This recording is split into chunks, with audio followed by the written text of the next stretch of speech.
আজকের এই দিন সাজাতে গিয়ে শত শত ছেলে রাতের পর রাত কষ্ট করেছে, কোনো মেলার জন্য নয়, মেলার মধ্যে মহিলারা যাওয়ার জন্য নয়। এখন মহিলারা বলতে পারে যে আমরা যদি মেলাত না যাই তাহলে তো হেরার বেচা কিনেই হইতো না, কইতে পারে না?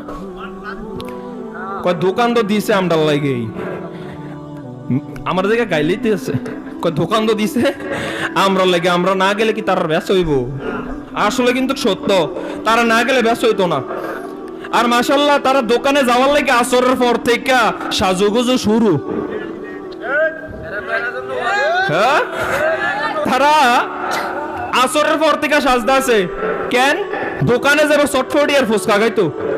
চিন্তা করছেন কোন সমাজের মধ্যে বসবাস করি আমরা? মাহফিল দেই সমাজ ঠিক করার জন্য, আসরের পরে তারা সাজুগুজু করে মাহফিলের মেলার মধ্যে যাওয়ার জন্য। মা, আমি আপনাকে বারবার বলি, আপনার লজ্জা কেন লাগে না?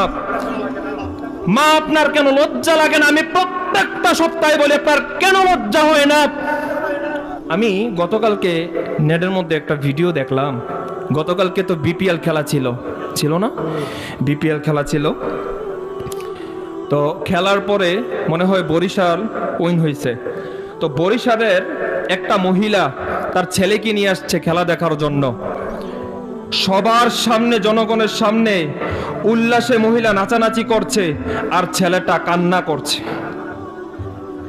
মা নাচতেছে সবার সামনে, সন্তান কান্না করতেছে দেখে দেখে। বারবার বলছে মা চলে আসো, আসে না। এইটা হচ্ছে এই সমাজ।